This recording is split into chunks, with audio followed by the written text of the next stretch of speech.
Hello, everybody. Welcome to the TV that is flavored Splinterlands. My name is Holazor.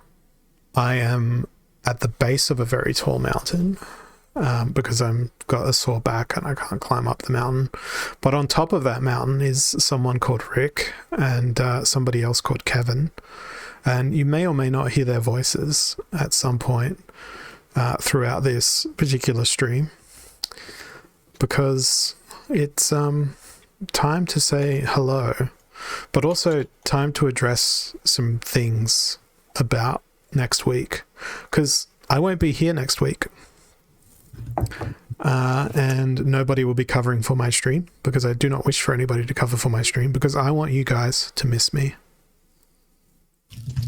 Seem fair?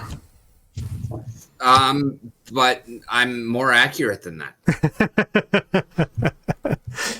Because next week, as I said last week, but perhaps not all of you were here, I need to go have some surgery to get the teeth on my left side of my mouth extracted, the wisdom teeth.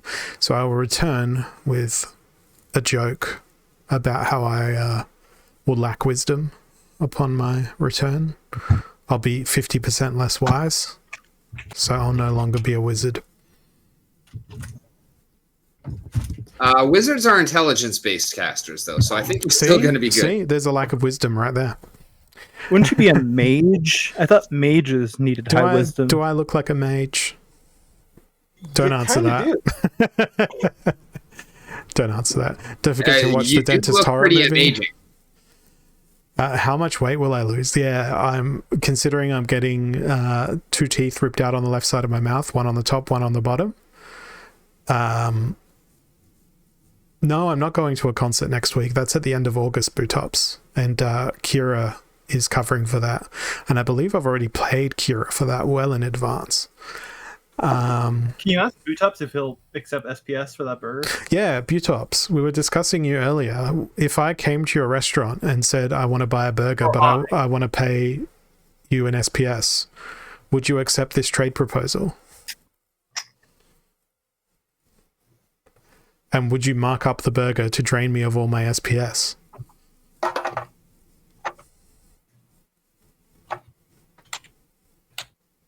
It better be a good burger to drain you of all.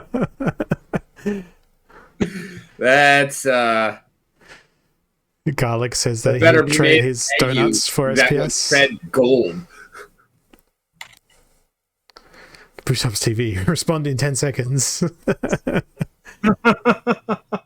1 burger equals 1 land. I mean, it depends on what sort of burger joint you go to, but you could probably spend 40 Australian dollars on a burger. Oh yeah, you were telling me about that was a pizza. Yeah. Bootops silence. Jesse's hard at work calculating. He's calculating the variable weighted mean for the price of SPS over the last 10 years. Or 10 years. If you're calculating the price of SPS over the last 10 years, it's going to be pretty close to 0. Yeah, I know. Sent you donuts in Discord? I don't know. Only 80 SPS for 12 donuts. That seems like a great deal. That's like 20 cents a donut. I would do that. Yeah, but are they mini donuts? Are they cinnamon donuts? Are they filled with lies and deceit? I've lost 35 kilos. I can eat as many donuts as I want. I'm pretty sure I'm going to lose several kilos over the next week, and it's going to be unintentional. And I'll be glad, because I've been trying to lose weight for a while. I didn't even know I had lost any weight until I looked at myself in the mirror before a shower, and I was like, "Wait, what? When did this happen?" 2 weeks ago. You probably got. You showered 2 weeks ago. I started today. I refuse to disclose as a neckbeard when my previous shower had been. But I do have to go out to today. So yes. I apologize. I didn't measure speed in moose per minute or something equally Canadian. Man. Those moose, they'll wreck you. Oh yeah. They will. Yes. Check yourself before you wreck yourself. I guess we're not getting any SPS burgers. I'm sure Bootop sells a burger for SPS. I wanted a Vros burger. Yeah, no, I'm with that. Although, judging from my Splinterlands TV streams, I worry that I would starve to death before it arrived. We need a donut buff. I think we need a police-themed card before we get a donut buff. Do cops in Australia also like donuts a lot? I think it's just a global phenomenon. Would you say that it's perhaps a meme? I would suggest that perhaps it is. It's not in the meme community, so it can't be. We have 47 eligible users out of 72 viewers. It means that at least 20 something, because I'm not very good at maths, is stuff. Have I seen Garlic's post on Splinterlands TV YouTube searches? No, I haven't. I've been organizing my upcoming surgery this last week, as you can see from my Hive post, which features a tooth extraction. So the other thing I want to tell you all is, if you've got any last words to say to me, you better say them now, because I won't be able to respond. Where is Commander Bawang? Explore my following. Now I get to scroll through a whole bunch of stuff until I find something by Bawang, unless you want to just drop the link in the chat and save me some time.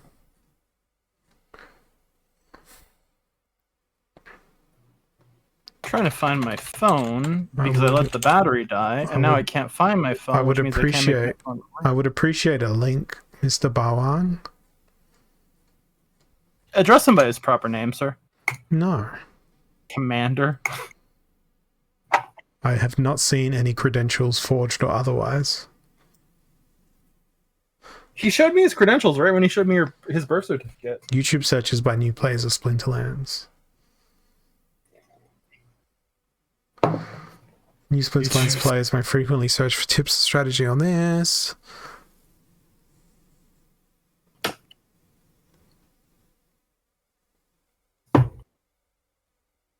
I did that when I started playing Splinterlands, and most of the videos were... Perro's YouTube search term is Garlic Holazor's son. Oh, I trust it to be Perro. Are you not entertained? So you got a shout out there as well, Rick. Are you not entertained? King Koi, When Land. Titero, How to Win on Splinterlands TV.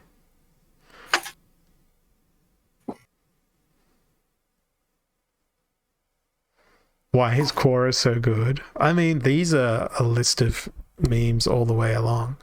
Who is Commander Bawang?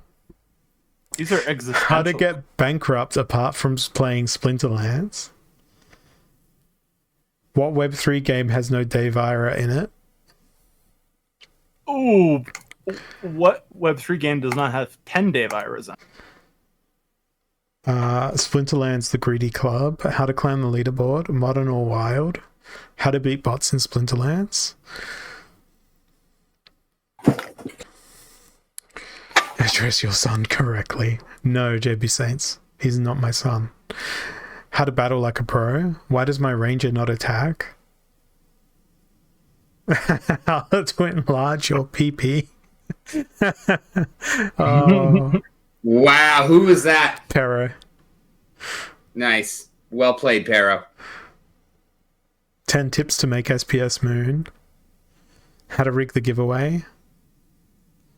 How to play like a whale in Splinterlands. How to copy Commander Bawang gameplay. How strong burn garlic in the eyes. Ooh. How to cheat in Splinterlands. Good question. Is Kelia actually a girl? How to earn DEC. 2023. Why is Lux Vegas so awesome?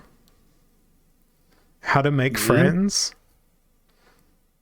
Good Are question. Splinterlands Soulbound cards free? Are Splinterlands Soulbound cards your soulmate?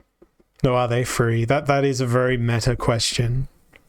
I love it. And I'm guessing that one came from Soulbound cards are not free. No, that came from 0000000 milk. Okay. Who is the best summoner in Splinterlands?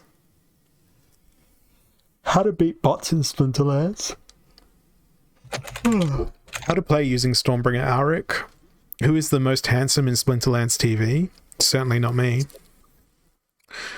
How to find the optimal guild? What is the difference between SPS and DEC? Tuga Champ asked again the same question. Thank you for sharing this, Garlic. This is quite relaxing to read through the list. Are Soulbound cards free? How to improve my RNG? I'm surprised that's not your question, Rick. That's because I know that it's rigged and there is no improving it. What does Why Always Pero mean? Another When Land by Walk the Grid.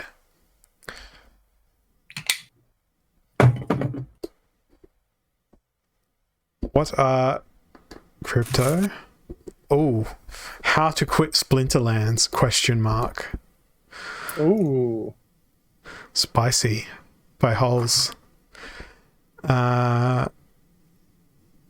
What kind of hero is Commander Garlic?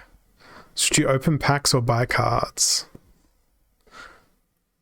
How to change your Splinterlands name? Well, thank you for sharing that, Garlic. That was an excellent foray of questions. But now I have a further question. Who's going to win the giveaway? It's Outrix. Bang pick Rick. Nah, you're banned. It's Outrix. Congrats, Ultrix. Well done. You typed things Correctly. and now you get card.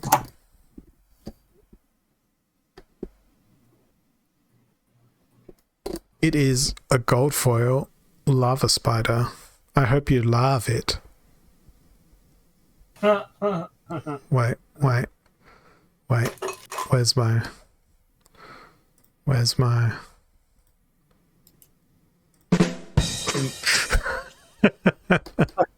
I was gonna say mind.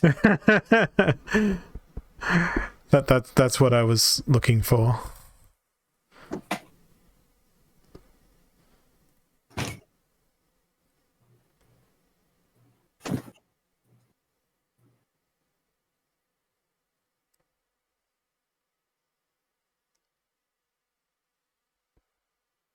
And now I give you silence because that's also comedy.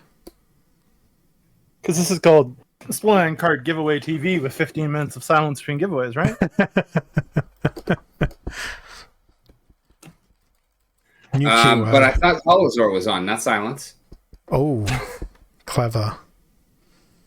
I'm not that epic, Larkin. I disagree. Fernhart is clearly an epic. No, I'm just sore. I think he's referring to my t-shirt, which is a t-shirt, jumper, hoodie, whatever it is that I'm wearing, because it is band related. It is indeed a band hoodie. Not. It's a metal band. Banned from what? Yeah, I knew you were going to go there. I'm just getting old and sore. It's not my back. There's this band called the Drive-By Truckers, and band is spelled normally, but they have an album called An American Band, spelled BANNED. What about a rubber band? They're banned. It's my brand to be banned. Yeah. Those are barely donuts, Mr. Bawang, that you sent me. And looking at them just makes me want to have a cardiac arrest because it looks like they're so full of sugar. Are they beignets instead of It's tiny donuts. So they're probably beignets. Possibly. Do you know what a beignet is?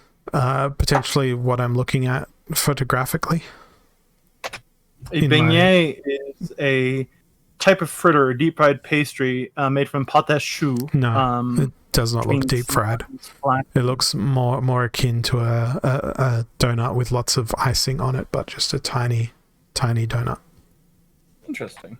Yeah. Okay. We have 38 eligible users.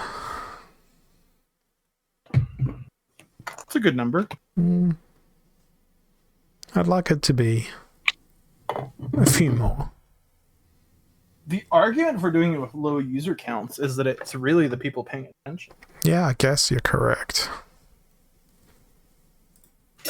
Not the people who just come back to the channel when there's a giveaway. Well, I think Gigi Shoyo is paying attention. No, fair. They tend to pay attention quite Good for often. Shoyo. Yeah. GG. Let's hope you get a blue Splinter card because you said nice and I just read ice. What is it going to be? Oh, look, it is a blue Splinter card. And what a prediction. It is a Cethropod, who is often found to be cruel. I don't mind them. He doesn't like being labeled like that. Yeah. Next keyword is going to be misunderstood Cethropod.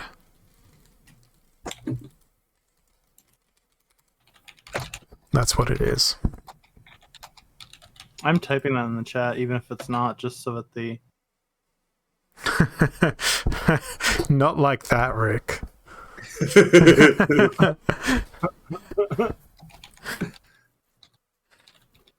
Yeah, Kitty's next. We have a great username in the chat that I need to call out right here. I don't know if you saw it. I need to scroll to find it. Known for knowledge? No. Maple. There are a few good ones here. Maybe I just misread it because it was so far away from my screen.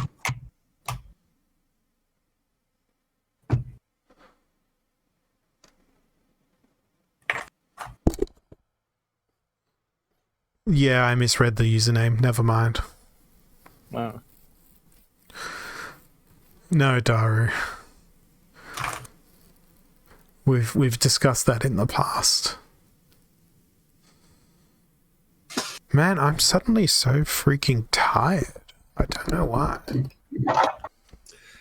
So today I watched Bulldog's video on land surfing, and I know that's kind of old hat now. It was old hat even when he made that video, but it was kind of news to me because I've not been paying attention in town halls or town squares, or even town triangles. But what are y'all's opinions on that? What about town circles? What about summoning circles? No, we need to cover every geometric shape. That's a possibility. Pentagons. Octagons. Parallelograms. Dodecahedrons. Zocchihedrons. Did you say decahedrons already? Dodecahedrons. Oh, yeah. Can we make a quick explanation on land surfing? I can try. Any land that does not have monsters staked upon it, I can, you can, anyone can come along with their monsters and stake their monsters to that land, provided they have the highest production power of people attempting to stake monsters on that land, and they can derive a production benefit from that particular land. But it would only take one card being staked on that land from the owner of that land to cancel out that person who is essentially squatting on the land. That's the TLDR of land surfing. Why they're bothering coding this in, I don't get. I think it's going to create... I'm a fan. It's going to create a mechanic that allows everyone to participate in land, not just those who own land. So I'm honestly a fan because I have two plots and I don't have enough to really actually work well one plot. So one of my plots will absolutely be available to squat. I'm annoyed by the notion that someone can use my asset without my consent. All you need to do is stake one single card on there as the owner, and they will not be able to. What if I don't want to do that? If you don't, then squatters' rights. What if I'm all about conservation and just want its natural beauty? Does the owner get a cut from surfing? I'm not sure. Yes. Rick answered that pretty confidently. What if the owner died while waiting for land to come? Look, that has probably happened. I could perish at any moment. You're We not all alone. could. I mean, statistically speaking, it's almost guaranteed. Yeah. That somebody has died waiting for land. People died for this land. Honor it. On or off it. I'll pick a win. It's Rick wins again.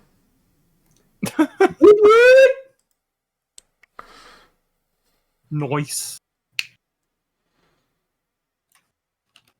You It's been Rick. You got a Kira. What should be the kitty now? Nah, it's a Kira. Yeah. Hey, I'll take it. Card is a card. It's the best card. It's the Kira card. A Kirard? Sure. It could be a Kirazard, like a Charizard made of Kiras. Or like a Kira made of Charizards. Nah. I'm still against land squatting or whatever it's called. I mean, I honestly figured that you would be really happy about it, having like 9 plots and not enough creatures to even run one of them efficiently. It creates motivation for landowners. No, it's to actually use their land. Why should someone who did not invest in land derive any benefit whatsoever from my investment without my consent? Because that's like saying that I own a stock, and if someone intercepts my mail or stands near my mailbox, they should get part of my dividend. Not at all, because you would not be receiving any dividends at all. Yeah, would I own the from stock? Not working your land, and by them working your land for you, you are earning what you would not be earning for not working it. Okay, but based on social contract theory, so we'll go back to another route. I own the land because we've devised a system of ownership in which a certain commodity was exchanged for another commodity in exchange for land ownership. Now, these other people did not exchange said commodity for said commodity. Based on the social contract, if they're on my land, I don't have to take any other action, ethically speaking, than to contact the authorities to have them removed from my land. I don't need to do anything to my land if I can maintain title and ownership. So, I mean, I might be very... They're not taking your dividends. But because you would not be earning any dividends on your unused land. They are actually giving you dividends because you are earning off of their production for free, whereas you would normally be earning squat. But on whose land? On your land. Says this is Splinterlands. Yeah. And it's based, isn't the entire game, if I'm not mistaken, isn't the fundamental tenet asset ownership? And when I say the word ownership, I mean ownership in the legal sense. Just checking. So regardless of what's earned from the land, if they don't have the consent of the landowner, it makes no sense for this mechanism to exist.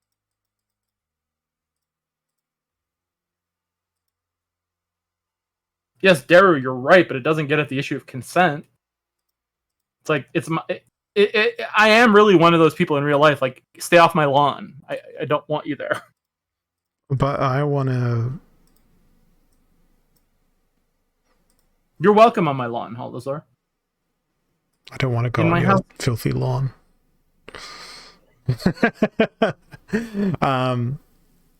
Oh yeah, and that is a good point, Daru. I just feel like you're living up to your name right now.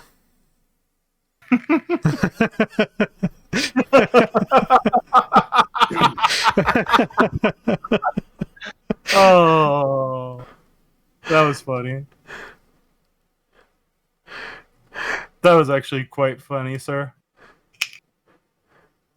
I somehow won a battle. Well done. A ranked battle. Wow, 137,000 points. I'm gonna write to Splinterlands to complain if anyone ever surfs on my land. I want to see you raise that proposal. Maybe I will. It won't be a proposal against land surfing. It'll be a proposal against people surfing on your particular owned plots.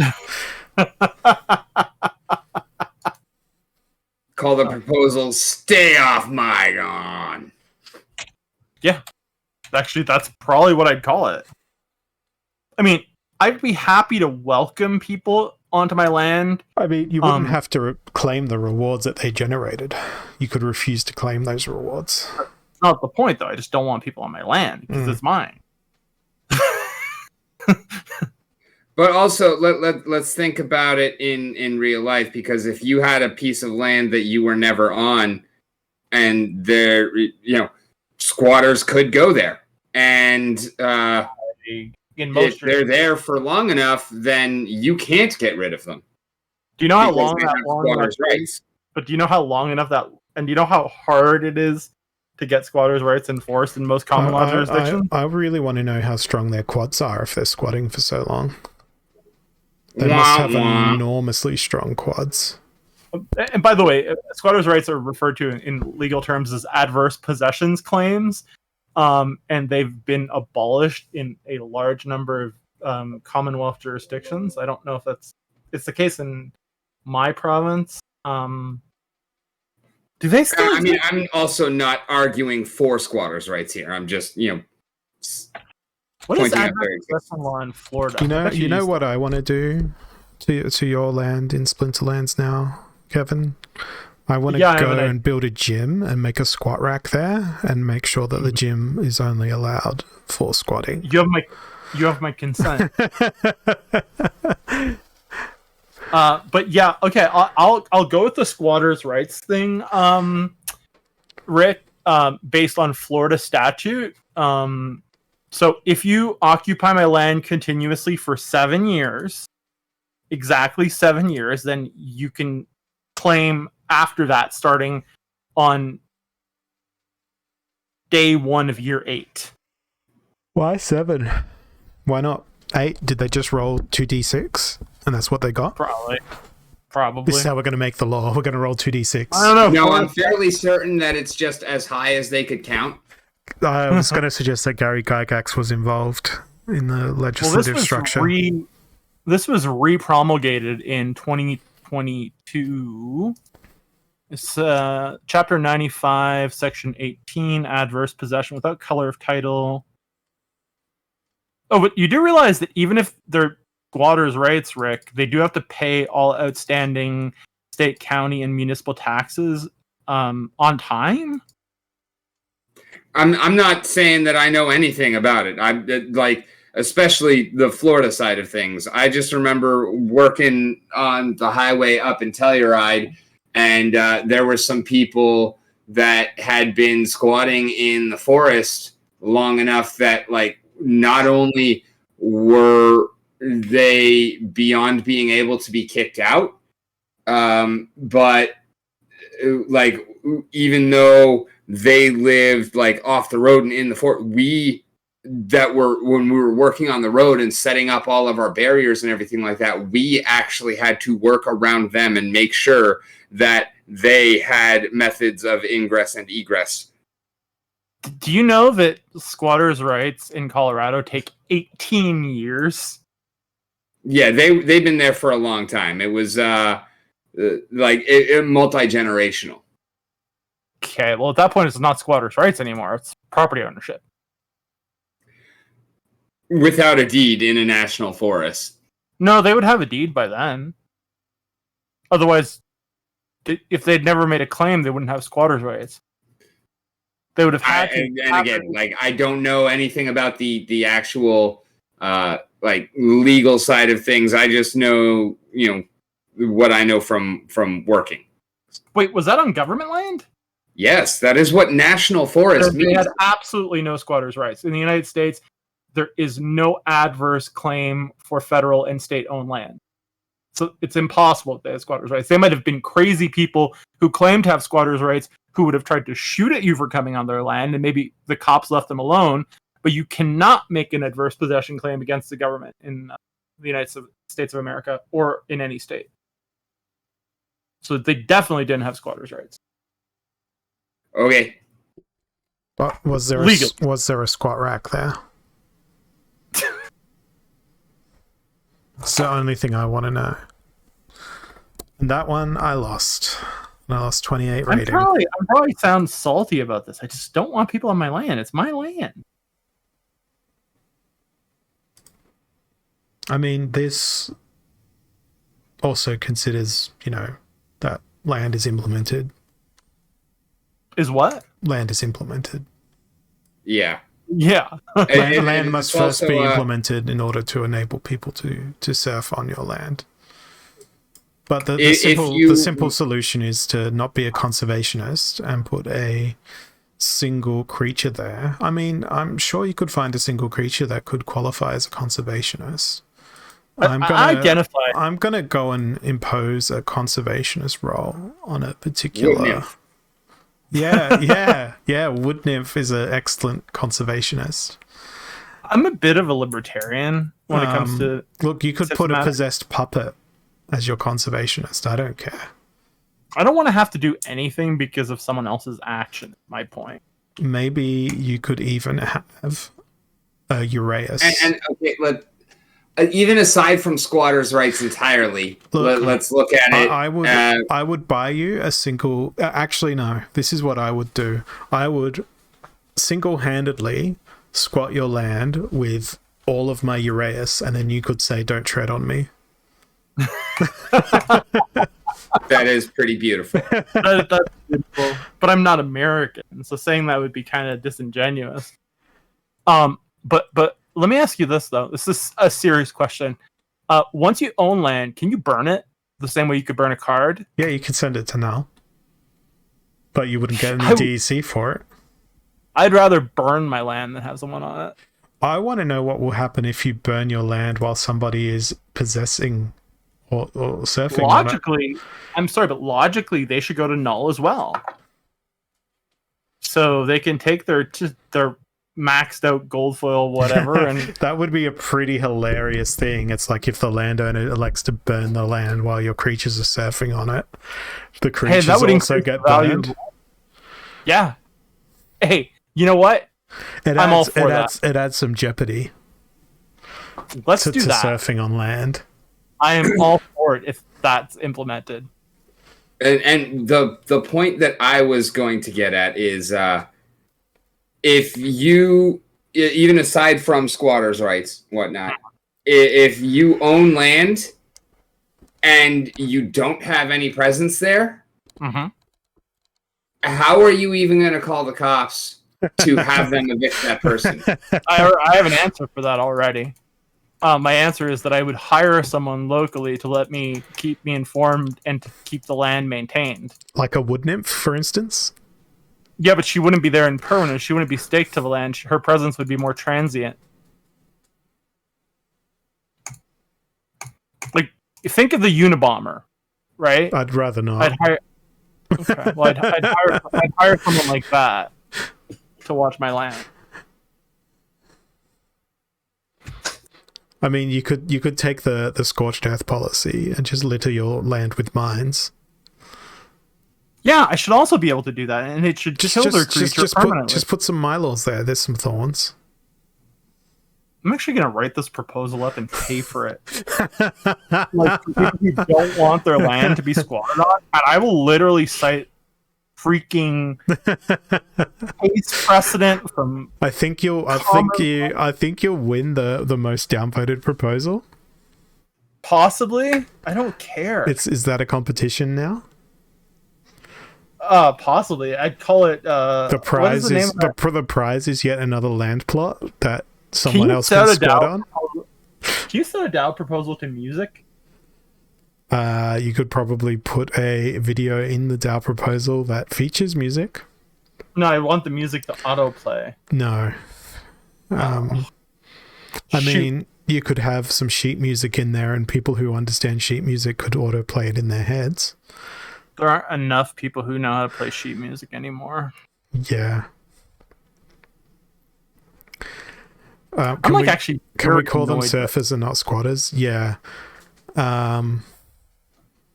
It technically is surfing, but I like to think of it as serfdom, and surfing always makes me think of like it should be spelled with an E. Yeah, but it also makes me think of, you remember there was a Counter-Strike mod that was like CS Surf, and you could go surfing in Counter-Strike?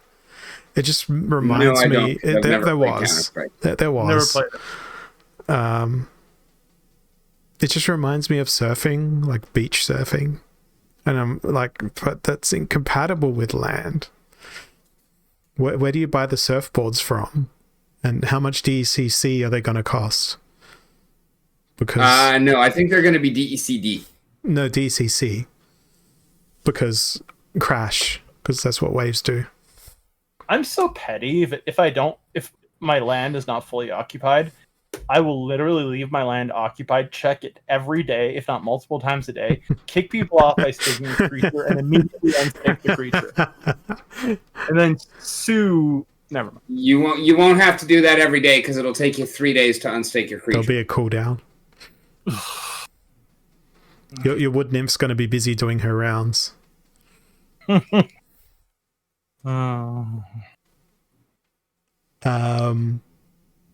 Walk the Grid is right. NFT means it's mine and I own it.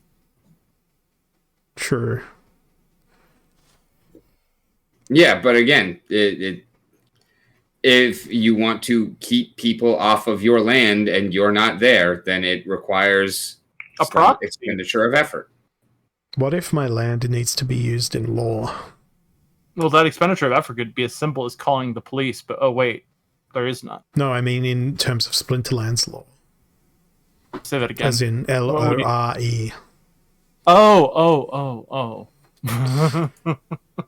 What if there was like a great event that happened on my land? Well, with your permission, I'd come on your land and come to the lore reading. And if you didn't give me your permission, I wouldn't come on your land. You make it sound like a poetry reading. Yeah. With you doing it, it would be like a poetry reading. No. But like, absolutely not. I am opposed to adverse possession. I'll die on that hill. If you indeed own a hill. Rick has a mountain. A peak. Right, Rick? I do have a mountain. Oh, it's a mountain? I thought it was a peak. Huh. Oh, yeah. I forgot.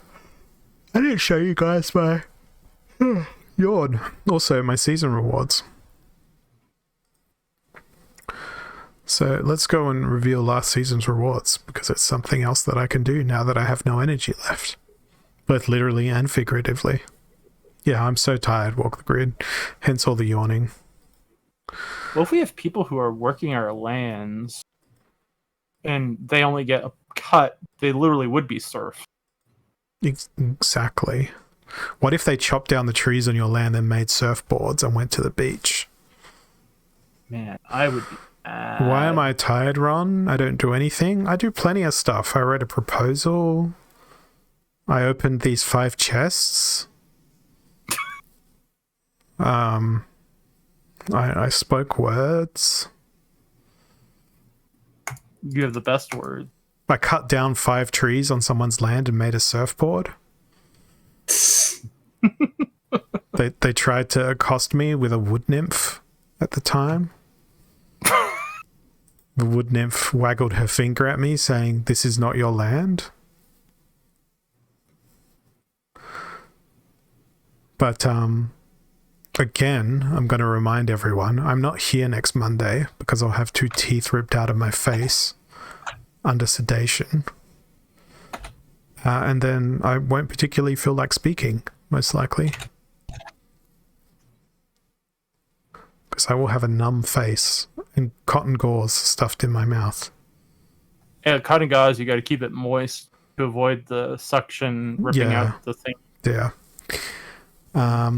We are not entertaining enough? I don't know. Cue Rick saying, are you not entertained? But no, I'm actually in quite a bit of pain today. My back has been killing me all weekend. I'm not even sure people would notice a difference. Yeah, I go in for the surgery and the anesthesiologist is kind of like, yeah, you're already chill. We don't need to sedate you. And I'll be like, hit me with the blow dart from across the room. I thought you were going to say, hit me with your best shot. Maybe. Who knows what I'm going to say when I'm moving in and out of sedation. You should probably sing that as he's preparing the blow dart. But, you know, most importantly, I'm just looking forward to the good sleep. So there was a pack. There was more lotions. More lotions. More SPS. Another pack. Some merits. And then this one shook violently to reveal a single Izziar. Then there was 17 of the splintery shards. Wow. Then 5. Then more merits. Then there was a possessed puppet. And also maybe a Tenacious Grunt. 2 of them. 63 legendary potions. 52 legendary potions. 24 SPS. I'm not going to name everything. I'll just put myself to sleep if I do. But there was another Shaky Shake. And it was the Tenacious Hulk in double. I still don't have one of him. You don't have Tenacious Hulk? Nope. He'd be legendary. Although yesterday when Tenacious Grunt. Tenacious Hulk. Yeah, yes, I have Tenacious Grunt. You're right. Okay. Yesterday when I went to the supermarket, there was a hot sauce stall, a traveling hot sauce stall in the center of the mall. Uh-huh. And it was one that I'd purchased hot sauces from before, so I went up to go buy some hot sauces and basically said, yep, I want this one, because I'd had all of them before. What do you guys recommend? They recommended a few. I was like, yeah, cool, I'll buy them. And they're like, oh, do you want to try some of this one and this other one? I'm like, yeah, sure. Tried it. I was like, yeah, that's pretty delightful. I'll take a bottle of that and a bottle of that. And then I sort of made the joke of, yeah, I don't think I'm going to be able to eat these because I'm going to have the spiciest stuff next week. Oh, what are you having? My teeth ripped out. The look on the guy's face was pretty I love the story you were telling me yesterday. It was so funny. Yeah, I'm not going to repeat that one here on Splinterlands TV. Oh yeah, it wasn't exactly PG-13. But yeah, unfortunately. I have a dark sense of humor, as you guys know. It's pretty grim. And dark clothing, and dark hair, and a dark beard. Yeah, speaking of which, you know, I'm going to just swap over to my camera here and unzip my hoodie because I'm wearing my my t-shirt that Jagged made for me.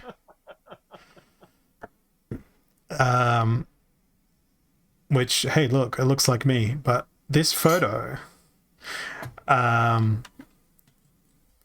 this photo on the t-shirt, I've sent one in the mail to Rick because I only got given 2, Ron, so it's in the mail to Rick. It looks like garlic. It's a cursed photo because a few weeks ago, you guys might remember that I showed something on stream which was done by another Hive user. I just need to move away from my desk for a second to get this. But don't worry, I'm not going very far.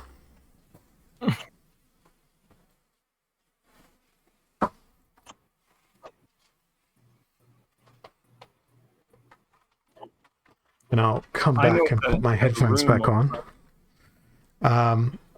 Another Hive user did an illustration of me based on that same photo.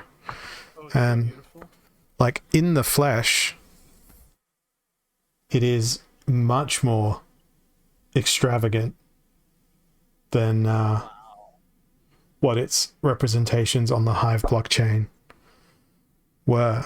So I am so happy that they sent this to me, because I now have an amazing original piece of art. Yeah. 2 questions for you, Hollywood. One, you said you were very happy, but your affect did not change at all. That wasn't more of a question, but more of an observation. 2, can you remind us as to what the medium was again? Yeah.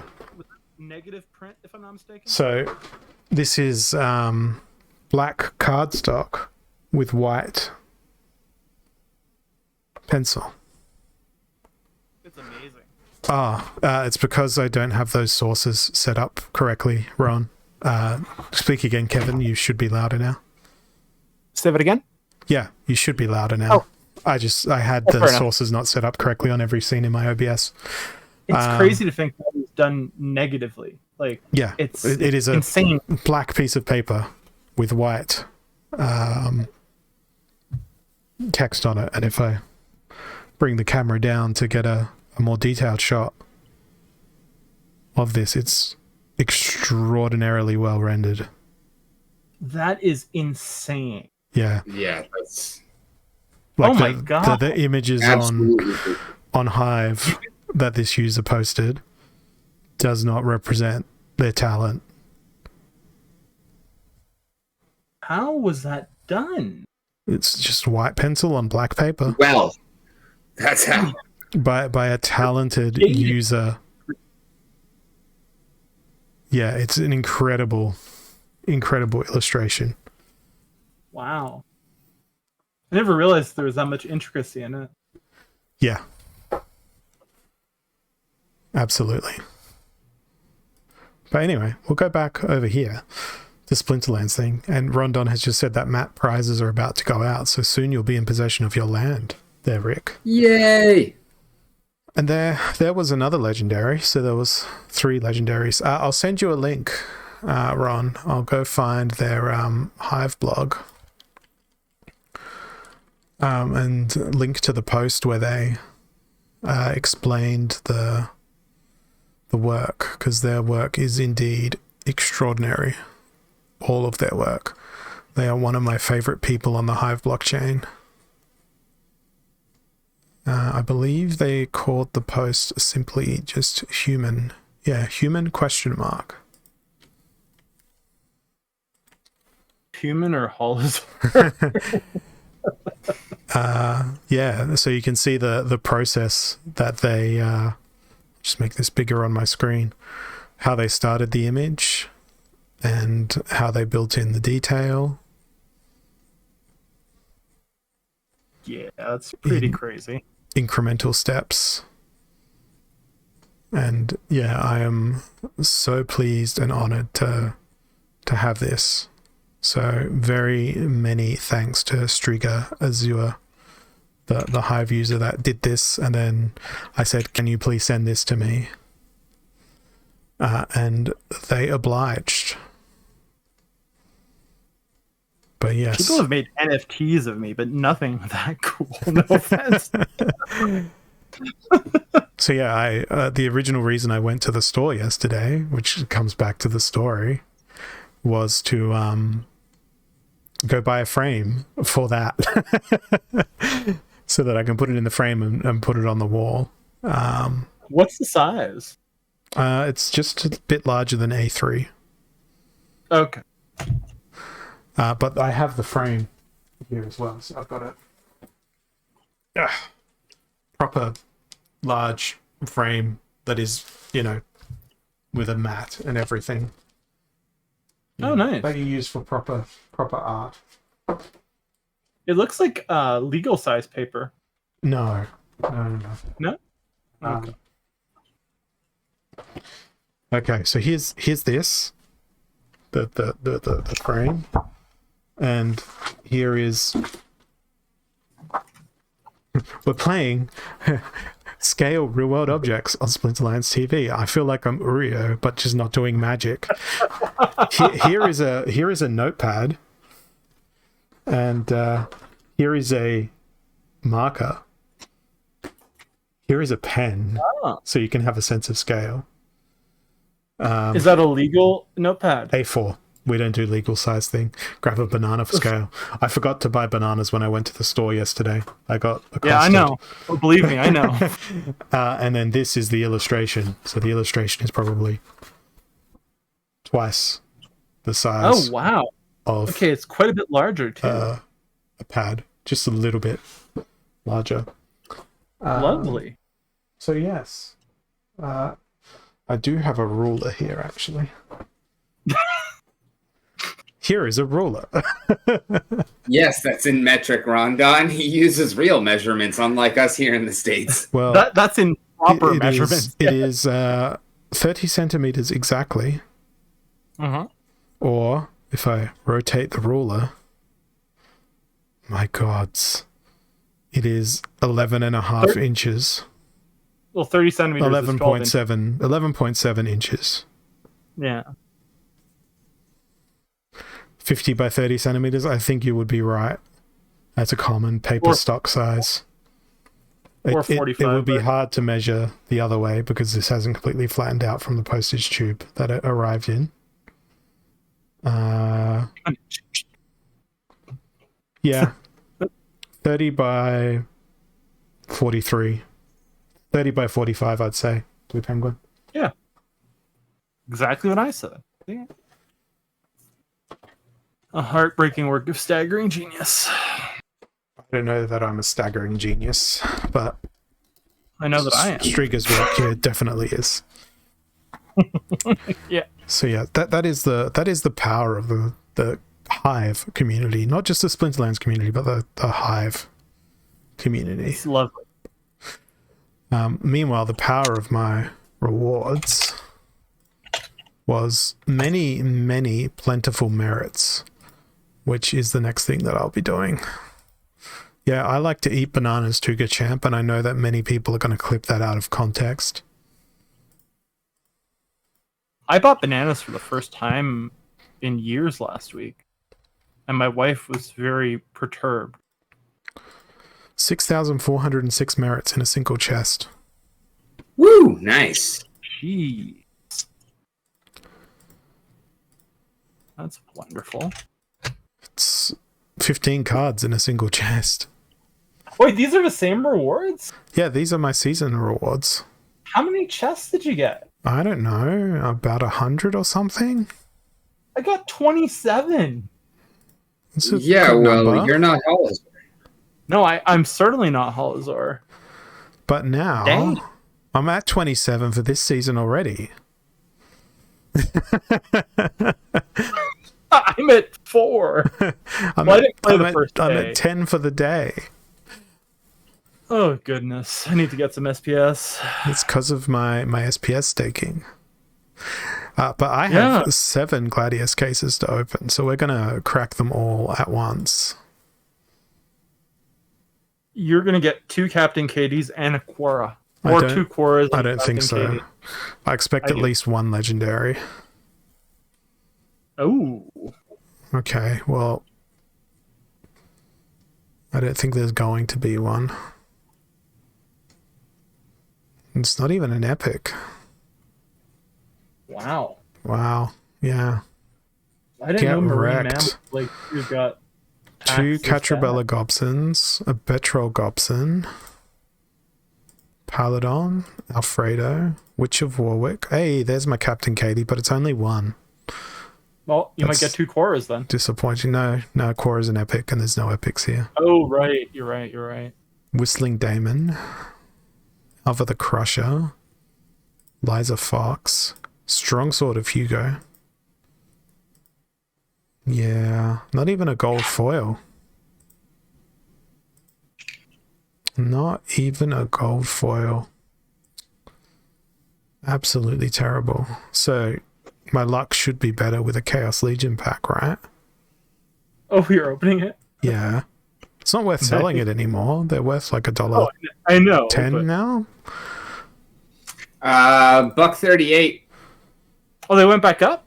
On the in-game market. That's where I've been selling all of mine. They were $1.30 at some point. Well, I've got 2 rares in here. Oh, I got a Bootops, Goblin Tower, and what's this? Gold Foil Arbalist. Not bad. Hey, I need another one of them. All right. It's funny because I actually just saw, we'll negotiate when a I was deal. looking on Ricklands again for the land, I was just saw the one that you had sent me from previous. Hey, Lewis. So yeah, I'll pick up that Arbalest from you. All right. Bonjour, Louis. Another double thing. Double rares, that is. Is there a... Oh, it's a River Nymph and a Spellsmith. So far, nothing great out of these. Yeah, cracking what I got in the season rewards. I am luckless. Oh, this is just a plain old vanilla pack. Oh, and apart from the Deep Lurker, it's all vanilla cards. What's this? Demon Shark. Yeah. Yeah, could you just not wish me good luck? I just want all of your bad luck and your curses. This morning I bought 20 more matches, 100% waste. Yeah, I stopped buying additional energy when I ran out of DCB after I contributed the max to my guild buildings. I only buy them with my bronze account just because they're so cheap. Yeah, that's fair. I've just got a 13-minute wait until my next battle. I mean, until my next loss. If you're playing me. Here I go again with another yawn. Yeah, 500 DC is way too high for champ, because you're never going to get 500 DC of value out of a chest. Oh, I'm looking forward to lying down and not being conscious later. You've said that a few times now. Yeah, I'm just so exhausted today. I'm sorry, man. The time is not passing quickly enough. How many giveaways have we done so far today? 3, I believe. Oh yeah, I set the keyword as misunderstood Cethropod. Oh yeah, that might be the 3rd one actually. Yeah, there's been 3. So we've got 43 eligible users. So anyone who's just joined, it's misunderstood Cethropod. .see the pod. Cethropod. How does Rick keep winning my giveaways? I've got no idea. Ask the RNG. That or he's a hacker. A more conspiratorial person might say something else. But it's rigged on the mountain. Because I finally got some RNG actually heading my way. Because you got a Yasik at last? Or a Jace K? Did I spell it right? Let's scroll up. Don't rope and find out. Wait, I don't need to scroll up. I can just look to see if you're eligible. Yes, you did. You have a green tick.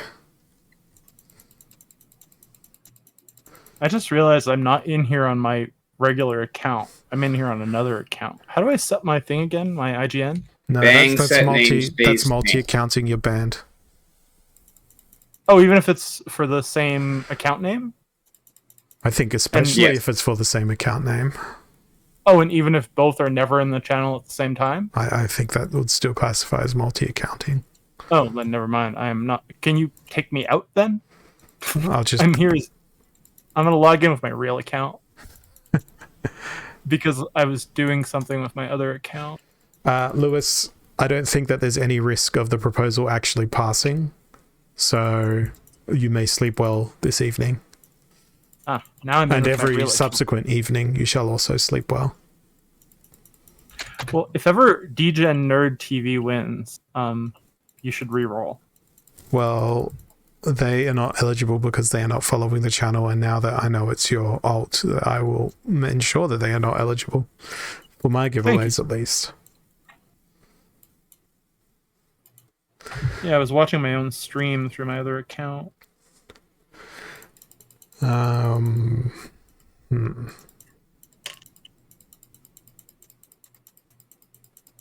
it doesn't matter. You're not going to be the winner anyway. Eh. It is Titaro. GG's. So, and the box has not appeared to pick the card. That's interesting. Or is it just still loading? Alright. I'm going to have to rig a giveaway. How am I going to rig a giveaway? Through the power of magic. I don't think you need to. I think it's it'll pop up. I don't know. I love potatoes, but it hasn't. Rules equal no box equals kitty. I'm afraid the kitty is in another room in another castle. Yeah, I'm just gonna rig it for you, Titaro. Give me 1 second. And we will have a redo here. Oh look, it was Titaro, and it also failed to load the box as well. So let me do a hard refresh on the Splinterlands TV giveaway tool.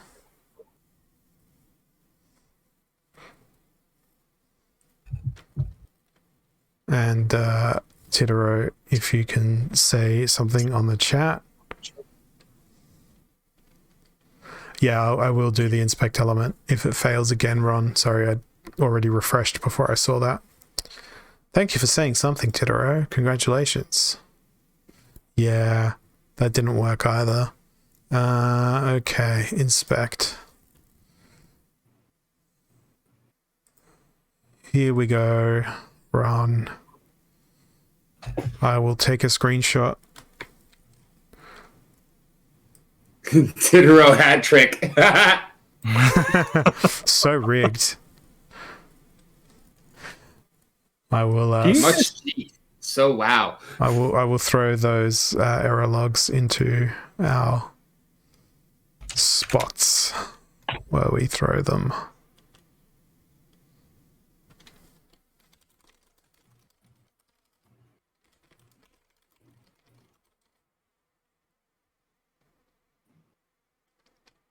Hopefully that's what you wanted to see there, Ron, to pass on to the dev. Well, you know what the bright side of all this is? Apparently it's a me problem.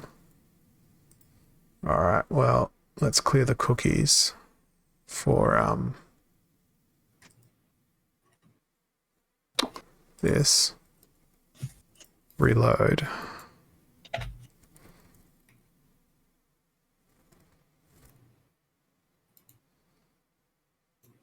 Yeah, I can't do that while I'm actively streaming. I'm not using my ISP DNS, Ron.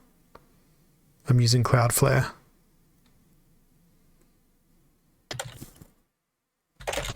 I haven't used my ISP DNS in forever.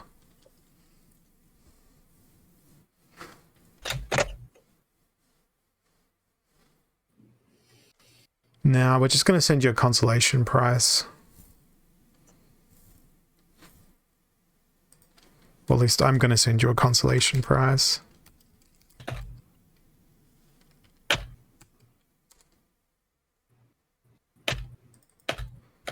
I don't know what the consolation prize is going to be, but I'll find something in my collection.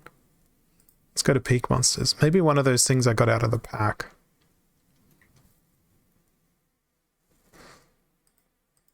But what it definitely means is you're not getting any more giveaways because it's probably going to stay broken. I'm going to send Titaro a River Nymph, a Demon Shark, and a Deep Lurker that I got out of those packs. Because together, they're a competent team. They really are. Very, incredibly competent team. All you need in you put Murdali, whatever her name is, in fourth, and then Let's not get carried away. No, but then you put my dude, the magic guy, who's a tank, the legendary water guy, Oceanus in fifth. Oceanus in fifth. Why would you put Oceanus in fifth? Or fourth. In case, I mean, I want to protect Murdali Guardian from sneak. I'd put Oceanus in the swamp. Where would you put Oceanus, Rick? Second. If you have Demon Shark and Deep Lurker and the squid, flying squid. I'm not playing flying squid. I'd be playing Oceanus in second. Okay. Fair. Oceanus is a brilliant off tank. Running him in fifth is, I mean, yeah, it's protecting from sneak, but it also means that your healer is not healing Oceanus. Yeah, I know. Actually, that's the problem. I just had an idea, and we've chatted to Lewis on stream before, because Lewis actually runs a Hive Witness node.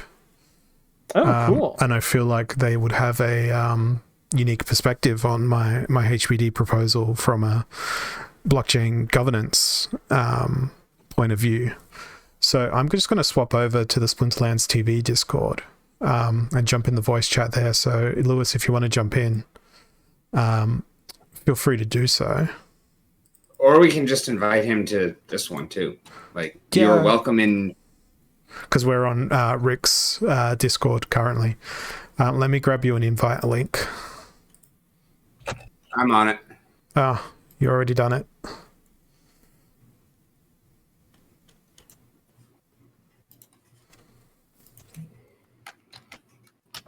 I mean, no pressure, Lewis. If you're doing stuff and you can't join on voice, no need to, no pressure. But I feel like you would have a pretty unique perspective given your sysadmin skills and all that sort of stuff as well that you've got.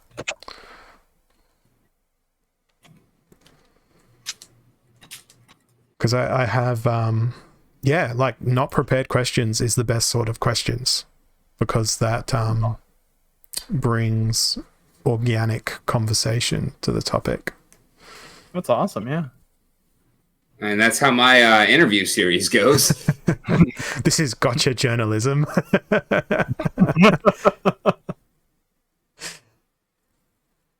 Because I think it's been a few months since Lewis and I spoke on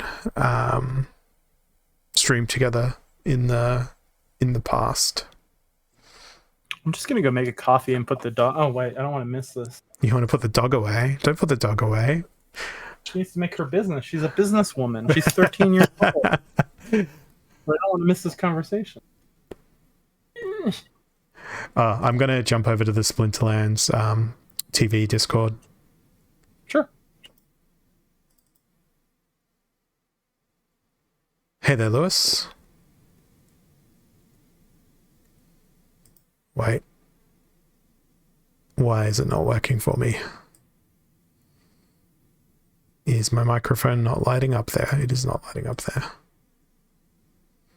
Possibly because I'm still in the other one. I know how to Discord.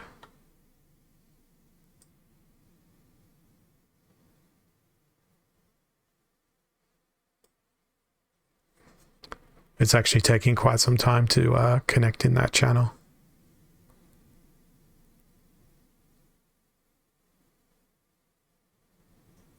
Still connecting. Yeah, I know I'm not over in the in your Discord anymore, but I just get to see it. There we go. It took Ron to join. It took Ron to join the channel for me to be able to connect to the channel. You're welcome. I think Discord was like, this voice channel never gets used, therefore we're not going to give it priority over the ones that normally get used. So that makes hey totally there, Lois. It just took them a while to spin up their node to say, hello, we've got things. But how have you been? It's been a while since we spoke. Oh, fine. It's very warm here in Germany, and a lot of work to do. Doing some Splinterlands stuff all the time, day by day. Yeah, Trading some hypos. I've been collecting these Soulbound reward cards. I've maxed a few out now. Oh, same here.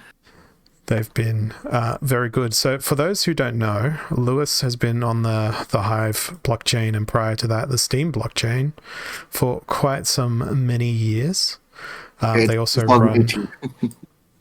They also run a Hive Witness node, which is very similar to what the Splinterlands validators will be proposed to be in the future. Are you planning on running a validator once that code is public?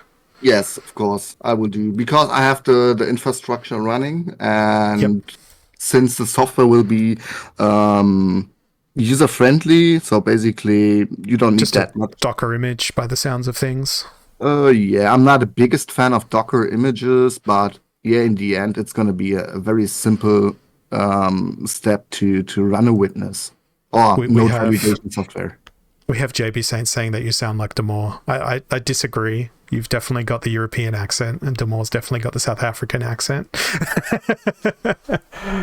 What will be user-friendly? We're referring to the validator licenses for running Splinterlands. I imagine it'll be a pretty similar software to the Hive Engine witness nodes, which are a lot more lightweight.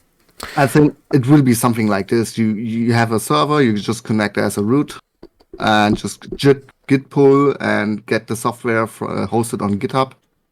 And, provided you own the license. You can't run the software without the license, because I'm assuming those things are sold. I think you can run it, but you don't get get the rewards.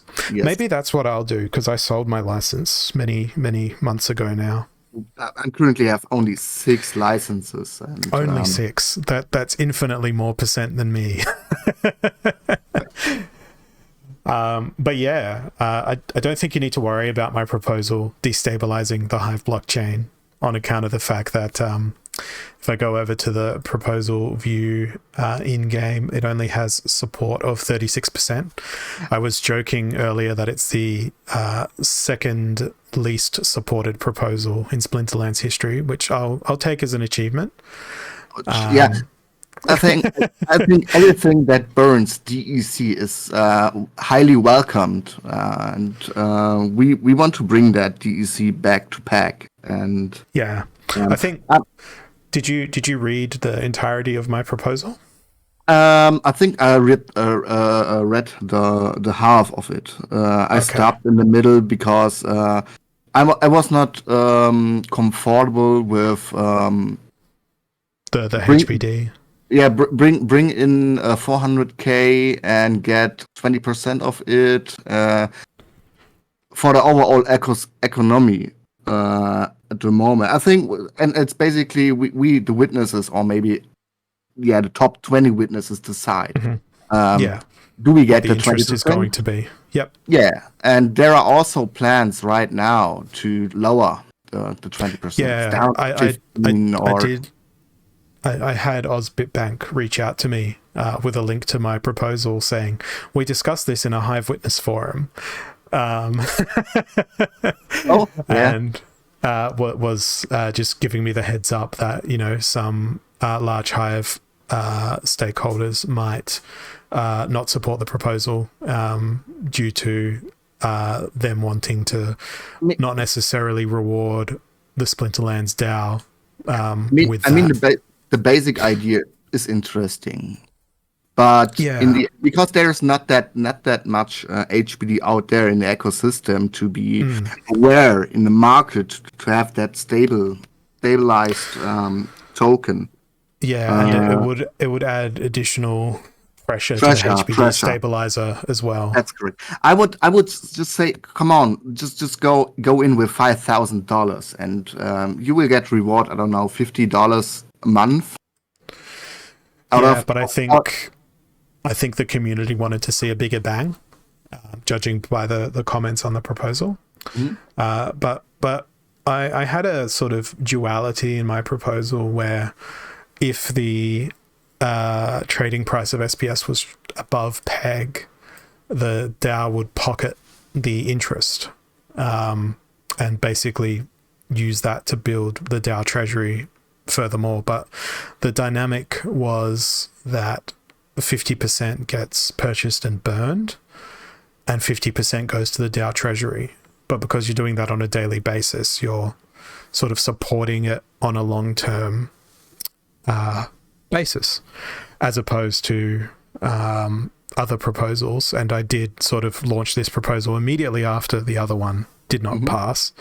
And if the other proposal had passed, my first line in my own proposal would have been to overturn that prior proposal, which would have definitely led to my proposal not passing. But I was keen to see the appetite for this from the Splinterlands community. And hey, based on the response, the pre-proposal went through fine, but the real proposal, which is the one that matters, has not been supported, and I'm okay with that. You know, I'm not emotionally hurt or, you know, worried. Get down by this. I mean, there are other opportunities in the next future. So exactly, and honestly, I personally don't think we need to do anything to bring DEC back to peg. I think that there is enough sinks forthcoming with staking on land, buildings on land, future guild buildings, future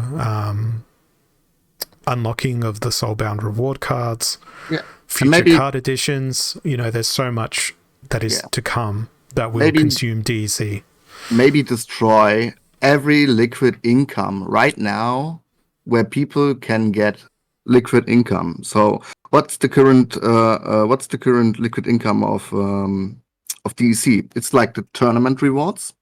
Rewards, leaderboard rewards. Tournament. Sorry, not tournament. I mean leaderboard ranked matches. Burning Gladius cards, burning regular cards. So I think this is everything we have. We removed the pools, the pool reward. Yeah, that's already been done for DEC because the pools only distribute SPS now. Correct. I think the biggest disagreement I had with the prior proposal, and by prior proposal, I'm not referring to Bulldog's proposal here. I'm referring to Matt's proposal about unlocking the soulbound cards for use on land, is that I don't believe that vouchers should be used to unlock those cards, because what we will see is people use vouchers instead of using their DEC, which is similar to what happened with DECB, where people burnt vouchers to obtain DECB. I didn't spend a single DEC on DECB. I just burnt vouchers and basically invented effectively DEC out of thin air. So that is another thing that I'd like to not see happen in future proposals that involve using vouchers as a surrogate essentially for burning DEC. That to me is one of the things. But at this stage, unless something miraculous happens, I don't think we need to have concerns about the proposal passing. And even in the proposal, I was very transparent, because I, up until the middle of last week, held about 16,000 HBD myself. But as I was saying earlier on the stream, I need to go have dental surgery next week and do some repairs around the house. So I published the proposal, but almost on the same day withdrew my HBD from savings and put a post on the bottom of the proposal saying, in the interest of transparency, this is why I'm withdrawing my HBD, because I have these things to do in real life, because I didn't want people to sort of go and see, hey, he's proposing that the DAO invest in HBD, but he's also selling it at the same time. What's going on here? I wish you all the best for your surgery. And do you have any more ideas for a proposal coming up in the next weeks, months, years? I do, and this is one that works very similar to some of Crypto Eater's previous proposals about setting aside a percentage of the market fee to do the DEC burn, which has since passed and been implemented. Where what I would love to see is if we go and look at the in-game market, we can see that the market activity here shows a volume of 15,203. I'd love to see a percentage of those market fees be what funds the leaderboard rewards. So we're not introducing any new DEC into the system, and we are awarding players by using a direct function of market activity. So if the market's got a lot of liquidity and everything's going well, leaderboard prices are worth more. But we wouldn't increase all the pools equally, because Matt and Agrod always say that they want people to play at the highest level that they want to be able to play, at the highest level that they want to enjoy the game, and it really should be encouraged that people, go to a higher and higher level. So the way I would like to distribute those, if it was my proposal, would be, and if I just go over to the leaderboard, we can see that the Bronze League leaderboard has this DEC pool associated to it. So we'd first fill up the Bronze leaderboard reward pool up to its current cap. Then we'd fill up the Silver one up to its current cap. And this could take maybe 1 or 2 days in the season to do. Then we'd fill up the Gold leaderboard up until its cap. Then we'd fill out the Diamond leaderboard up until its cap. But then we would make the Champion leaderboard uncapped. And you would do it as a rolling average of the last 10 weeks of market activity to ensure that you're not ever, for the lack of better terms, bankrupting the leaderboard reward pool. So you would have a 10-week period where you're accumulating this market fee. Then you start distributing the leaderboard pools from that. So you've got a buffer. We just changed the market fees, or but Splinterlands changed the market fees to like 6% at the moment. Yes, I think that we could take 1% from Splinterlands. I know that squeezes their margin for operating their nodes and their API endpoints and all that sort of thing. But to fund the leaderboard rewards from the market activity, I think maybe 0.5% from Splinterlands and 0.5% from the burn. I don't know. Yeah, it's a numbers game at that point. But when I ran the numbers, and I'm not very good at maths, it was evident that there was enough market activity there to ensure that the rewards would actually be greater than what they are today in Champion League. So that could encourage some players to level up their decks or rent higher level cards to try and compete for those Champion leaderboard rewards. So that's a proposal that I'd like to see. I'd also like to see other initiatives implemented. But first, I really want to see the team achieve their existing roadmap. I don't want them to be sidetracked too much by people coming in and saying, oh, we should do this, or oh, we should do that. Also, if your proposal gets through, there must be someone setting up a script, a service, a server, I don't know, like the service, get that like HPD. Algorithmically, it's not too hard to implement. It's just a couple of nested if statements, but it's a job that someone has to do. It's a job, yes, that's correct. Yeah. Even with my basic Python, I could probably write the script. But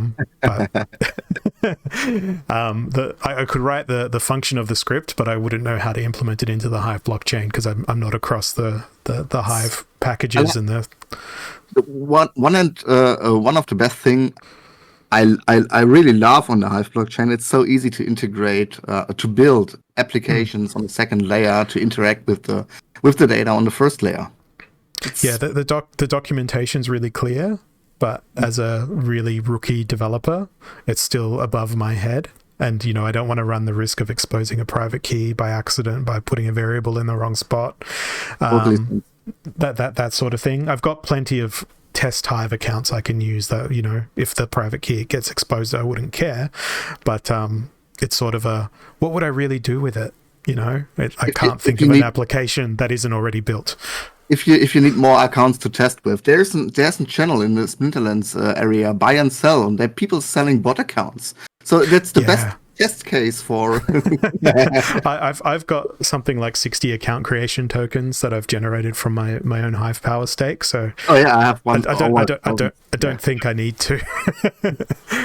Are you up for the town hall today? Or in my time, it will be tomorrow. It's 2 a.m. Let me have a look and see when the town hall starts. It's actually at 9:30 a.m. for me tomorrow, my local time. So I'll technically be at work, but I don't know if I have any meetings at that time. So I could put it on in the background to listen to it.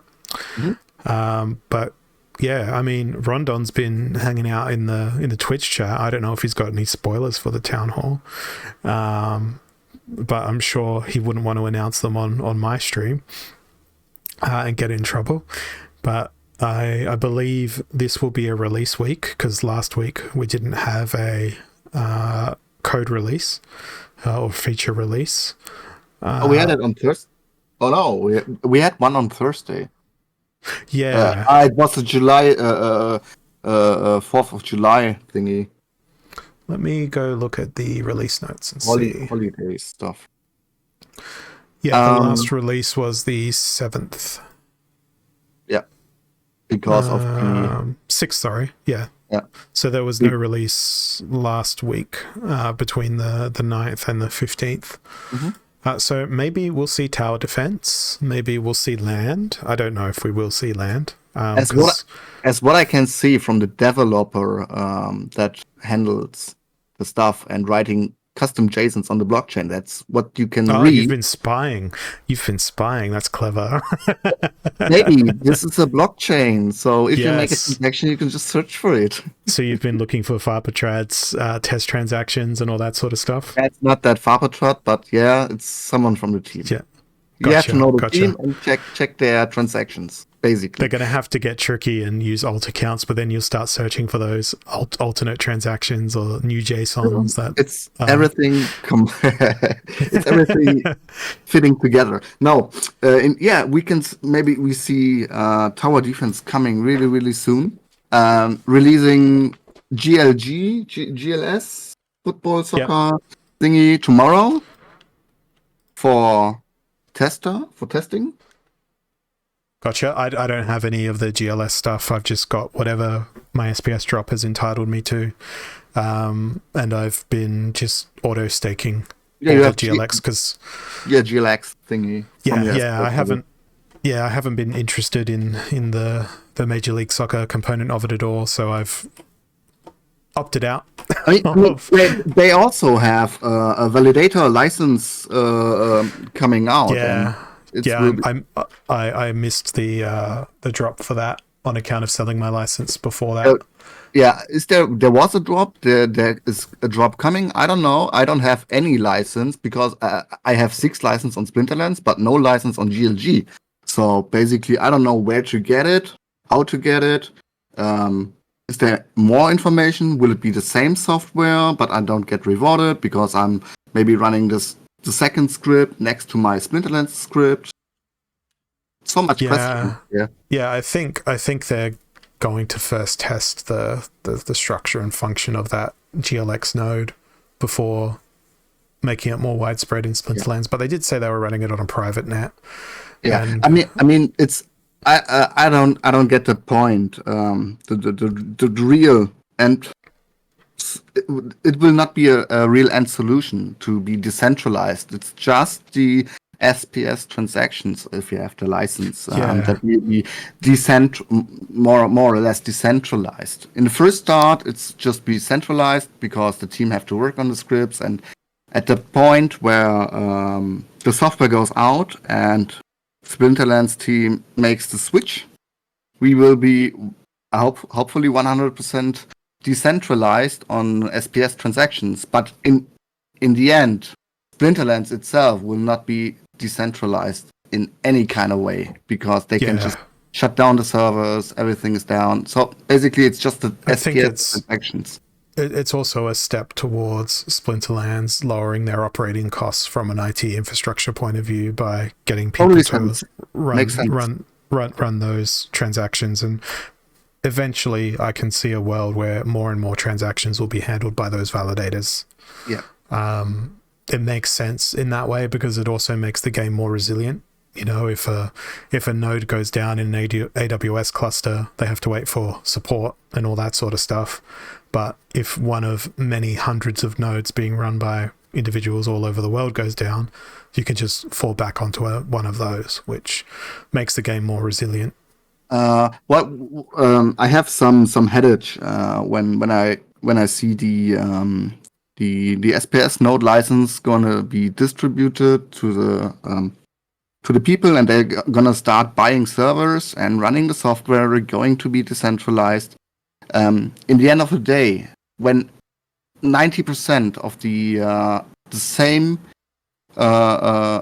software is running on the same provider, because this is the cheapest provider on the web, we are not that even decentralized. So if you have many nodes owned by many people, but all of those nodes are in the same data center, and that data center suffers an outage, that's not helpful. That's true. So basically, we need spread all the node license software around the globe into as much we can provide us. Yeah, I mean, if I was to run a node, I've got a Linux box in my house that's got 128 gig of RAM, 10 core, 20 thread. I'd run my node on that, and it would be running in my house. Yeah, I will. Which is like the true definition of that decentralization.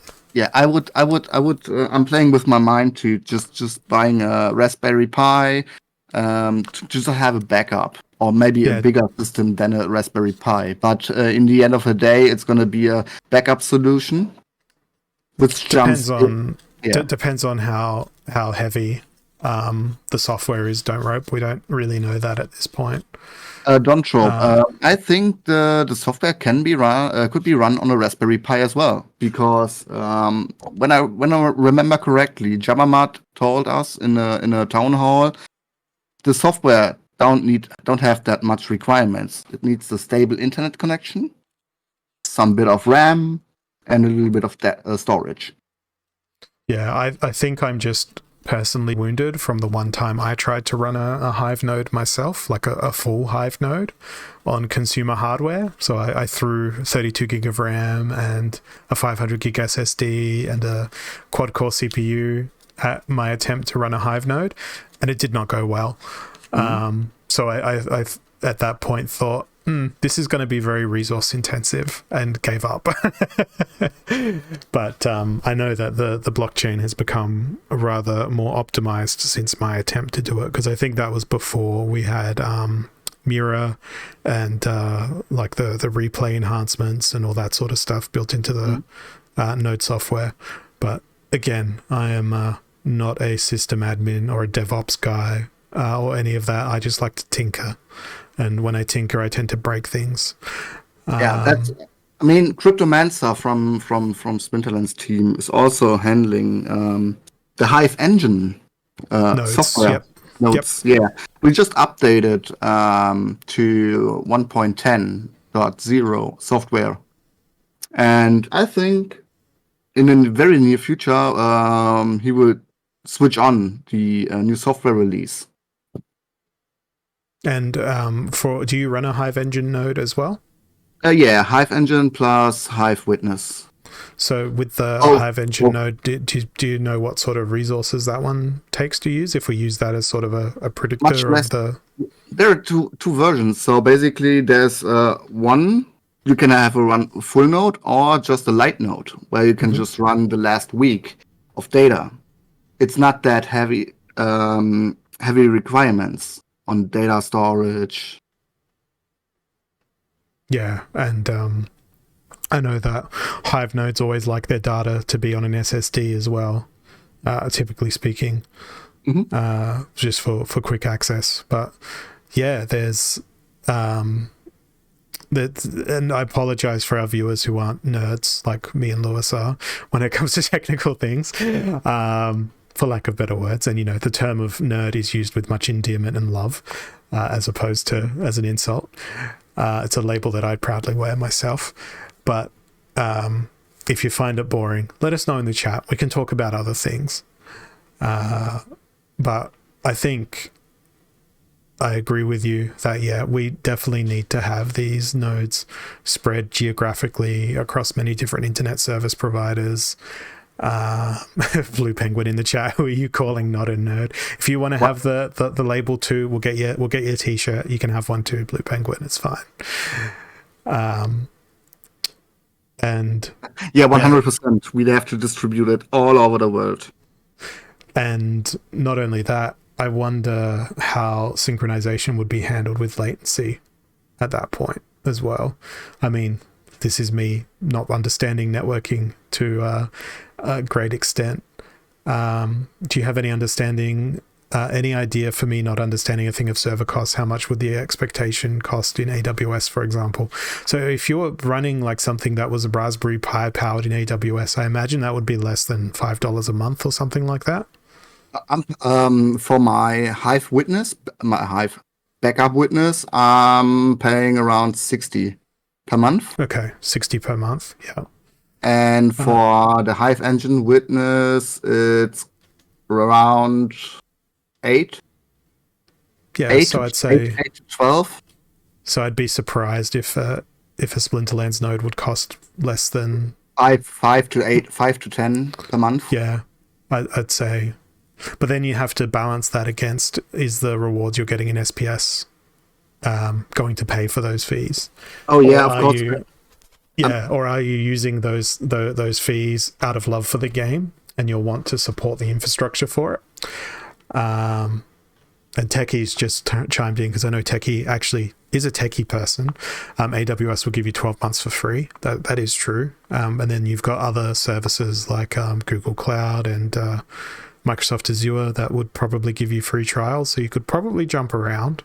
Yeah, and yeah, but saying AWS will give you 12 months for free, I don't mind to get that because everyone else gonna get that, and that's gonna be more and more centralized the data on one point. Yes, even though the AWS cloud might be in many places, it's still the AWS cloud. Yeah. And it's something that's interesting that my day job doing data analytics, it's fun seeing how our company's databases are set up, where some of it is, we'll query that data from a production database. Others is, we'll query that from a data lake. Other things are like, we'll go grab that from SharePoint or an internal database system that isn't even an SQL database. And it's kind of like, this seems very made up as it went along. I really would love to see some insights of the Node software, just more information from the developers. We need some more information. We can just speculate at the moment. They are just internally testing. I really want to see more and more information. You want to see the Git repository. Yes, correct. And hey, I'd take a look at it as well. And yeah, I mean, it doesn't matter where in the world you are running this. Stable internet is stable internet. There's two things you need to run an internet service. First thing is stable internet. Well, actually, no, the first thing is stable power. The second thing is stable internet. Also you need a backup solution. So, yeah, like a UPS backup, helps. A backup of all data. Yeah. I recently added a UPS to my home server, and my life has been so much better since I've done that. You're feeling better, yeah? It did not handle sudden shutdowns very elegantly. because it runs Unraid, my home server, and every time you would do a non-clean shutdown, it would need to rescan the entire hard drive at a block level to make sure no data was corrupted, and then restore it from parity if it was. So I'm like, yeah, my UPS has just saved me like so much hard drive wear. I'm not in my home. I don't have that power problems, but I have more or less internet problems. So the provider, my actual internet provider, just canceled the internet. I don't know when I'm gonna be live streaming job. Mm-hmm. It's killing. So in the middle of the night, I see tomorrow the records. Oh, internet was gone. Okay, damn it. Because they are currently hardly working here in Germany to make glass fiber internet all over the country available. Yeah, I'm lucky. I have fiber internet to my home, so I've got pretty reliable internet, but you know, there's nothing stopping me from having a 5G backup as a failover. I don't, but I could. That's one point. I'm gonna choose wisely a provider in the internet that gives me storage and the server instead of running at home. Rivals has a question here. So Oracle is pointing 900 million SPS over 65 months, part of it which gets mostly distributed to the top nodes like we know from Hive. Yeah, I think it gets distributed evenly just to all people running that node software, as opposed to it being a voting system where it's the top 20 or the top 100 or that sort of thing. Yeah, top 20 are getting the most because they are validating everything in 1 second. Well, I don't know how many seconds they will get that blocks written down. And the rest is going to be, I think it's going to be like 21 get a little bit more than the 22 get a little bit. It's like it's going down till, I don't know, 100. Yeah, I don't know that that's specified in the validator white paper here. Yeah, make it open. Yeah. Read the SPS white paper. Is it the validator white paper different? I don't remember. Token distribution, staking LP, rewards, Control F, Oracle. Let's see if that word appears. Finally, the remaining 60% of the total token supply will go to rewarding players, SPS holders, liquidity providers, and oracles. These tokens will be released on a fixed schedule over 65 months, so that's the distribution schedule, blah-de-blah-blah-blah. The DAO funds, play-to-earn rewards, staking and earning, ranked battles, there's all the formulas, liquidity pools. Then we jump to land expansion without going into... Oh no, here we go, Oracle rewards. As mentioned in the DAO section, there will be a system of oracles to set up the transfer of relevant data between the game running on the Hive blockchain and the SPS DAO running on the Binance Smart Chain. Now, I don't know if that's going to change because now we see the SPS chain referred to in-game for vouchers and that sort of thing. Just looking for the white paper, for the correct white paper. Last modified 2 years ago, this document, let's bear it in mind. Hopefully it's linked in the shop where you can just buy a license. What no one do at the moment. Let's go have a look. There is a Splinterlands article. And there we go, sps.splinterlands.com/rewards. Yeah, I'm already on there. I'm already on that page. And this is the link for pre-sale. Open that validator one in a new tab. These oracles will be rewarded SPS from the Oracle rewards pool. Providing this service, the rewards will also provide an incentive for oracles to act properly and provide correct data, otherwise they will be likely voted out. So, node licenses, rewards. Okay. There'll be a relatively small number of validators that will receive the lion's share of votes. Yeah, so you're right. So it will work similar to how Hive does. If we assume 50 validators are splitting that equally, then they would each receive 7,500 SPS per month. In reality, the top voted validators will receive significantly more than that, as the rewards are proportional to the number of votes received. Please note that it will also be possible to earn from both pools if you have one or more licenses and have some staked SPS voting for you. So yeah, it's going to be a lot of dev work to implement all of these mechanisms. But I suppose that a lot of the logic is already implemented with existing projects on Hive, being the Hive validators, the Hive engine validators, and this is just an extension of that. I would. We are about to change the rewardings for Hive Engine witnesses. So basically, a Hive Engine witness get paid in B tokens. The B token, you need to create tokens, create additional, unlock to additional create utility with a Hive engine. So you can create packs just like Splinterlands. You can do. I'm gonna drop stuff. you a blog post I written down in 18th of May, where you can just see the actual earnings on the Hive Engine Witness and check out what's gonna happen after the 20. Hopefully this is not gonna be like this. So I'm currently working for it, or fighting for it, to get better rewards after the top 20, because the amount of costs you have, it's still the same. Even if you're in the top 20 or in the, you can see that drops off quite sharply at position 22. Even at 21, it's like 30% of the earnings for position number 20. Then it's 60% of the earnings the next step down. Top 20 get 100. Wow, and then it's 50% of the earnings, and then even less. Yeah. And this is 100% true, and that needs to be changed, because we are under the top 20, have the same, more or less the same costs. Operating costs, hardware costs. Yep. Correctly. Absolutely.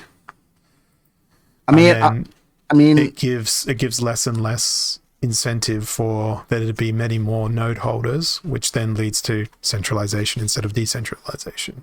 Correct. So, from the money side, if your node license didn't pay the cost of your server, why bother running it at all? That's correct, and this is going to be leading into people stopping the node and are angry. Why I'm running this? Why I have this additional costs every time? The distribution, the amount that have to be paid for after the top 20. I mean, I think in the top 20 will get a lot of rewards and pay your server 100 times. But how does it look like after the top 20? So at the same time, because this is license based, that also then influences how many nodes somebody can run. But if they're running one node, but all of their licenses are associated to that node, what is the point of having one node? I would personally campaign that if you're running one license, it should be on one piece of hardware, not 10 virtual machines all running in the same place on the same hardware. Yeah, we need to make sure, overall, in the end of the day, that our, place 50 get that much reward, that the server costs are paid. Otherwise, they're going to say, okay, I'm going to sell my node license, this is going to not worth it, and we are losing decentralization day by day, maybe. Or monthly by monthly. Wonder what will happen when SPS distribution ends for nodes. I think, if everything goes as per the team's plan and the price of SPS appreciates based on increased scarcity, that's the reward. No, it's Epica on my t-shirt rivals. It's a Dutch heavy metal band. That's what's on my t-shirt. But yes, thank you for noticing.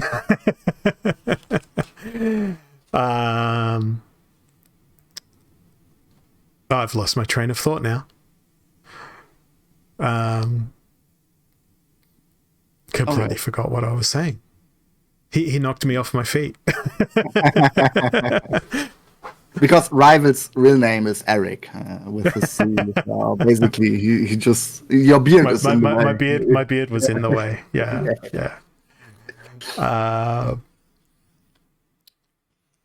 And interesting, Rivals is sitting next to me in another room. Yeah. Yes, I remember. So he's not a bot of me or her. So sometimes he's also my twin brother. So sometimes we have the same mind and writing the same stuff. So people think, oh, it's going to be a bot, all right?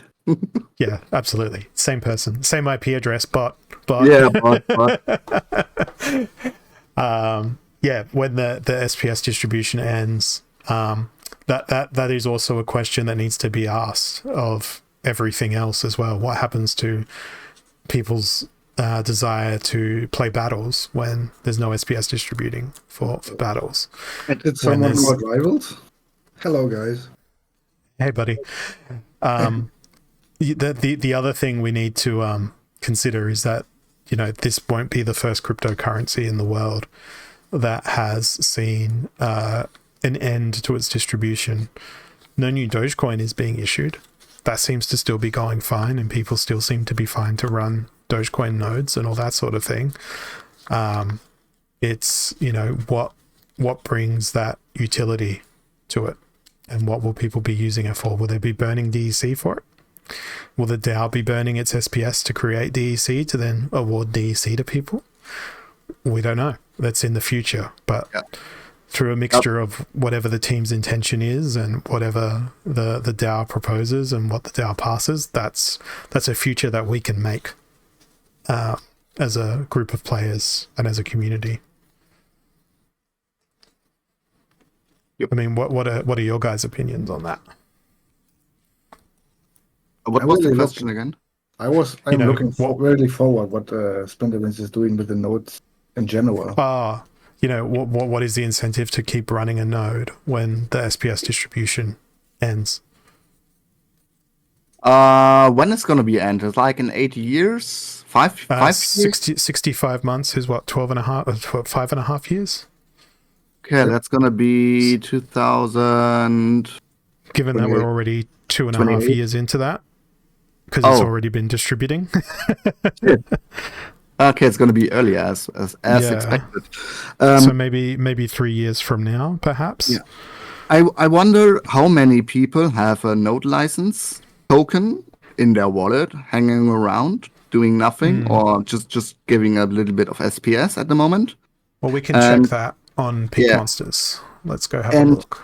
And how many of them are really concerned about decentralization? Some people of them don't know really what is decentralization. Some people don't really care. Some people have probably never run a node license or any sort of IT infrastructure before. So when I wake up in the morning, there's 5,008 accounts holding a license. Wow, sheesh. I mean, that's a lot compared to other. That could be a very nice distribution, and if there are 5,000 different places, you know what I mean. There's the top 10, top 2 have 179 each. Then 147, 103, 101, 97, 92, 73, 67, 64. I think you can find the better numbers on Splinter cards because I mean, going down to position number 200, there's 5 licenses held by the 200th person. So even if you have 200 people running the software, that's still more decentralized than Hive Engine. Mm-hmm. And Hive Engine we have I don't know, let me double check. I think it was 40 something in your table in your post. Yeah, 46 at the moment, 40. Some are not active. Yeah, around 40. And then I think we need to also ask ourselves how many, Hive witnesses are there. I believe maybe 100 if we're lucky. Let me check. But probably only about 40 to 50 that are caught up with latest updates and actually producing blocks. Yeah, 138 in total, but not that all have running the latest version, and some of them are also not active anymore. Yeah. where we jump back to the question for SPS distributions depleted after 65 months. So what's the node runners getting about for signing the blocks and stuff? So does the DAO have to provide these future drops? If it was me, I'd be getting a warm and fuzzy feeling.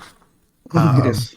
But there's nothing promised beyond that time frame in the white paper. I would just come closer to the question of Daru. I assume most people that own nodes will want to get something out of it. And this is going to be a question to you, Holo. Mm-hmm. How do you check? Do you give your witness vote? Because we have to vote with our staked SPS, and yes, you have around 800,000. I'm currently have only nearly 300,000, and there are people out there that have millions of SPS staked. In the end of the day, how do you make your choice to vote an SPS validator into the top 20? I think I'd do it on the same grounds that I used to vote for a Hive witness. Do they own the hardware? My priorities are, and this is very rare, I think it'll be more common with SPS validators than Hive witnesses. One, if someone owns the hardware that they're running their node on and they're not renting it, that's a big thumbs up from me. If they're running it in their own home, even bigger thumbs up from me. If they're running it in a data center where they're using co-location or something like that, cool. If they're running it on a cloud service or something like PriveX or that sort of thing, it's probably less of a thumbs up from me. It's about assessing someone for that job in terms of competency, not based on popularity, not based on the fact of, they're a Splinterlands whale, therefore they can run a node, great, I'll vote for them. It's going to be based on, can they actually provide the infrastructure that will make this work? And if the answer to that is yes, ranked on ownership of the hardware, decentralization of that hardware, whether they have a backup node. I mean, I know that if we didn't have some guy 123, we'd have way less witnesses on the Hive blockchain. So as far as I'm concerned, even though that's somewhat centralized within that ecosystem that has been built there, it's still healthy for the chain to support something like that. But Deathwing, for instance, who runs the full API node and has hardware for it as well, definitely gets my vote. There's these big technical stakeholders that we need to support because they make the blockchain invisible to us average blockchain users, and they're the people that need the support and compensation for that. Okay, so basically that's my view. You're saying the top 20 should have an own hardware or maybe rented hardware. Yeah. Trustful people and more or less a techie guy that knows how to, if the system sucks, how to maybe repair it and make suggestions. It's not also not everything is relied on the Splinterlands team, because Splinterlands team more or less have to do other things. Bring that land out, guys. So just mindful that we've only got a couple of minutes left on the air here. But yeah, whenever if someone already runs an existing Hive node or Hive engine node, that's definitely a thumbs up from me, because I know that they've got the technical skills to do it. What I think we'll see is people try to run a node and then they'll turn to people like yourself who've run this infrastructure in the past and say, hey, help me, I need help. And I think for a long time, setting up a Hive node and that sort of thing was sort of like this crowded secret of wizards, where it was like closely held knowledge. But I don't want to see that happen with SPS nodes. I want it to be public and everyone being able to run one. We've just got 50 seconds left. Oh, okay. Yeah, but feel free to make your point. I ran my witness just in half 1 year ago, and it's totally great for me. It's IT. I love IT. Yeah. So thank you everybody for jumping on to watch me on Splinterlands TV. I will be here again on Thursday, but next week I will probably not be here because my teeth will be ripped out and I'll be in pain. But I'll still be typing and trolling you guys on Splinterlands TV probably, because that's what I'll be able to do. So thanks for hanging out with us. Enjoy the rest of your evening, morning, whatever time it is, wherever you are, and thanks for watching Splinterlands TV. Cheers. GG, bye bye.